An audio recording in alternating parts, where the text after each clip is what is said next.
નમસ્કાર મિત્રો, હવે ટૂંક સમયમાં સ્કૂલ ચાલુ થવાની છે અને ટૂંક સમયમાં હવે વરસાદની સિઝન પણ ચાલુ થવાની છે. તો ખાસ આ વિડીયો મેં એટલે માટે જ બનાવ્યો છે કે જે મા બાપ નાના બાળકોના હાથ પકડીને સ્કૂલે મૂકવા જાય છે એણે ખાસ ધ્યાન રાખવું કે કોઈ પણ લાઇટના થાંભલાને ટચ કરીને એને અડીને ક્યારે પણ એને ક્રોસ ન કરવું.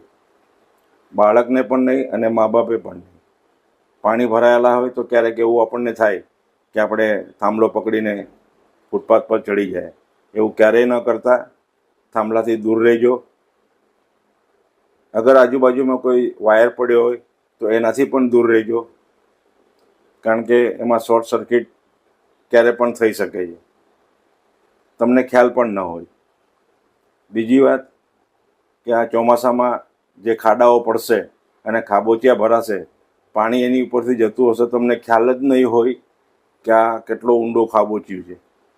ત્યારે તમારે એક જ વસ્તુ કરવાની છે કે આગળ કોઈ વાહન ફોર વ્હીલને જવા દેવાનું, એના પરથી તમને ખ્યાલ આવી જશે કે અહીંયા આગળ જતાં કેટલું ઊંડું પાણી છે.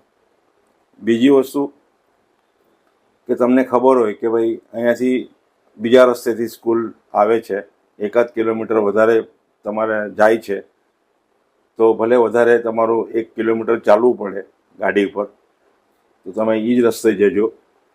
કારણ કે આમાં ન કરે નારાયણ, સ્કૂટર પડી ગયું, તમે પડી ગયા, બાળક પડી ગયું, કંઈ પણ થશે તો આ ઘોર નિંદ્રાધીન સરકાર તમને કોઈ જવાબ નહીં આપે.